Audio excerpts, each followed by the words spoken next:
Selamat datang di Lawsplain, breaking down law one splain at a time. Kalau kamu pernah beli kopi, tanda tangan kontrak kerja, atau menyewa kos, tanpa sadar kamu sudah terlibat dalam sebuah perikatan. Tapi apa sebenarnya perikatan itu dan dari mana asalnya? Di episode ini kita akan membahas apa itu perikatan dan dari mana perikatan bisa lahir. Kita juga akan mempelajari 3 istilah penting dalam hukum perikatan, yaitu perikatan, perjanjian, dan kontrak. Sebelum masuk ke definisi, kita bicara dulu soal relevansinya. Hukum perikatan adalah salah satu bagian dari buku 3 KUH Perdata tentang perikatan, dan ia mungkin adalah bagian hukum yang paling sering kita temui dalam kehidupan sehari-hari, bahkan tanpa kita sadari. Waktu kamu membeli kopi di coffee shop, itu perikatan jual-beli. Waktu kamu menyewa kos, itu perikatan sewa-menyewa. Waktu kamu menandatangani kontrak kerja, itu perikatan perjanjian kerja. Bahkan, waktu kamu meminjam uang dari bank, itu perikatan utang piutang. Intinya, hampir semua hubungan hukum dalam kehidupan sehari-hari lahir dari perikatan. Itulah kenapa memahami hukum perikatan bukan hanya penting bagi mahasiswa hukum, tapi bagi siapa saja yang hidup bermasyarakat. Sekarang kita masuk ke definisinya. Menurut pasal 1233 KUH Perdata, tiap-tiap perikatan dilahirkan baik karena persetujuan, baik karena undang-undang. Dari pasal ini kita tahu bahwa perikatan punya 2 sumber, tapi kita akan bahas itu nanti. Sekarang kita akan membahas apa itu perikatan. Secara doktrin, perikatan adalah hubungan hukum antara dua pihak yang melahirkan hak di satu sisi dan kewajiban di sisi lain. Ada 4 elemen penting di sini. Pertama, yaitu subjek. Setiap perikatan punya dua pihak yang biasa dikenal dengan istilah kreditur dan debitur. Kreditur yaitu pihak yang berhak menuntut, dan debitur yaitu pihak yang berkewajiban memenuhi. Kedua, yaitu objek. Objek adalah sesuatu yang harus dipenuhi dalam perikatan yang dikenal dengan istilah prestasi. Ada 3 bentuk prestasi, yaitu memberi sesuatu, melakukan sesuatu, atau tidak melakukan sesuatu. Ketiga, yaitu hak.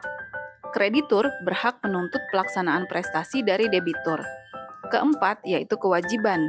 Debitur wajib memenuhi prestasi yang telah diperjanjikan atau ditetapkan oleh undang-undang. 4 elemen ini selalu ada dalam setiap perikatan.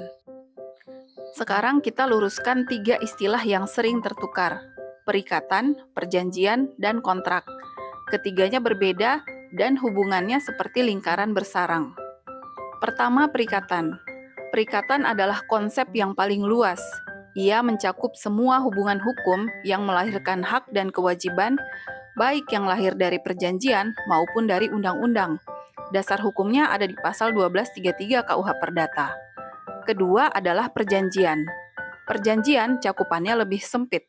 Perjanjian adalah perikatan yang lahir khusus dari kesepakatan dua pihak atau lebih.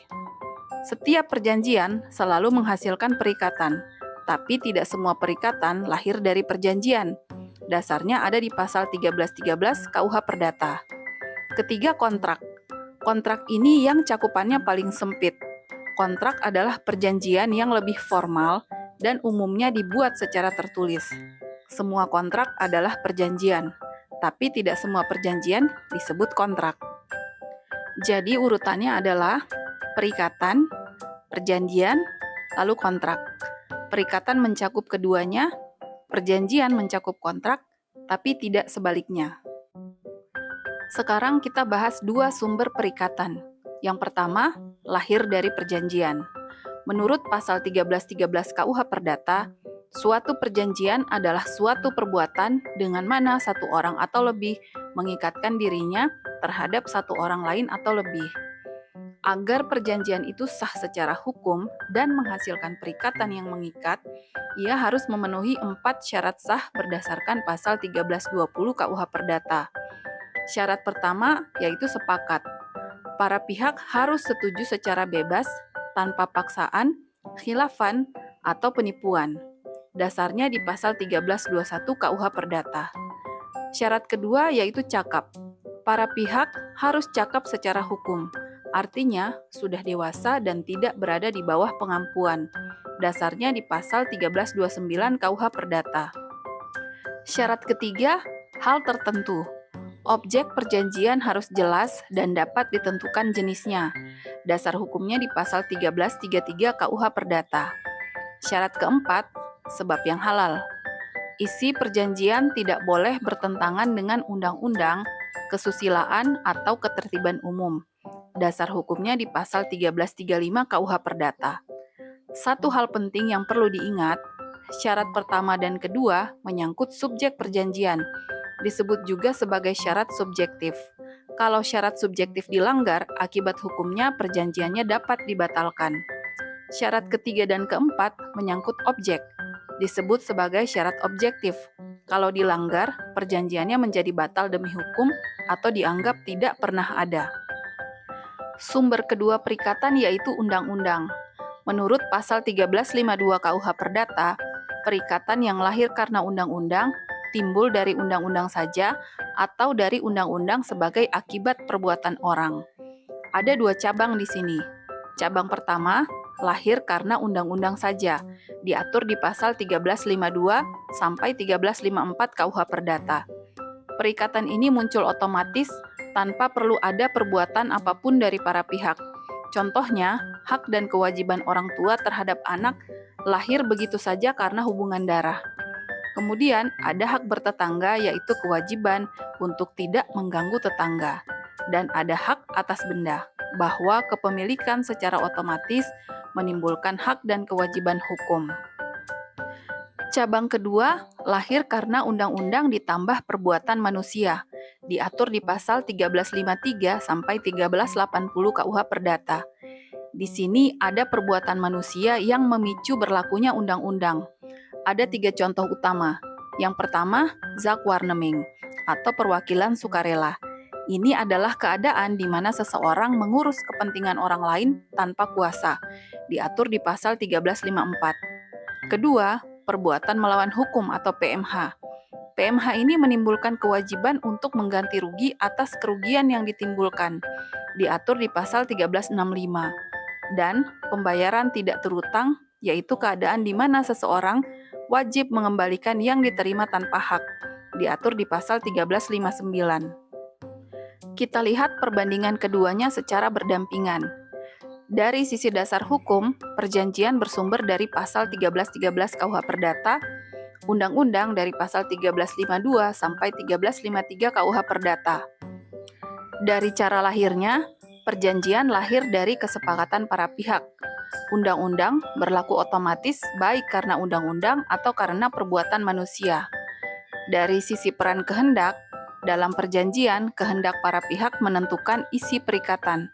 Sedangkan peran kehendak dalam perikatan karena undang-undang, isinya sudah ditetapkan undang-undang bukan karena kehendak para pihak. Contoh, perjanjian melahirkan jual beli, sewa, pinjam-meminjam. Undang-undang melahirkan kewajiban orang tua dan anak, PMH, dan pembayaran tidak terutang. Apakah dapat diubah para pihak?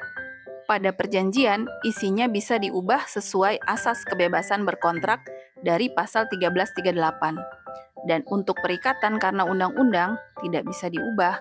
Undang-undang bersifat memaksa atau dwingenrecht. Kita sampai di penghujung episode ini. 3 poin penting yang perlu diingat. 1. Perikatan adalah hubungan hukum antara kreditur dan debitur yang melahirkan hak menuntut dan kewajiban memenuhi prestasi berdasarkan pasal 1233 KUH Perdata. 2. Perikatan adalah konsep terluas. Perjanjian adalah salah satu sumber perikatan dan kontrak adalah bentuk perjanjian yang lebih formal. 3. Ada 2 sumber perikatan, yaitu lahir dari perjanjian berdasarkan pasal 1313 dan lahir dari undang-undang berdasarkan pasal 1352. Baik karena undang-undang saja maupun karena undang-undang ditambah perbuatan manusia. Kalau episode ini membantu, jangan lupa like dan subscribe untuk konten-konten hukum lainnya. Ini Lawsplain, sampai jumpa.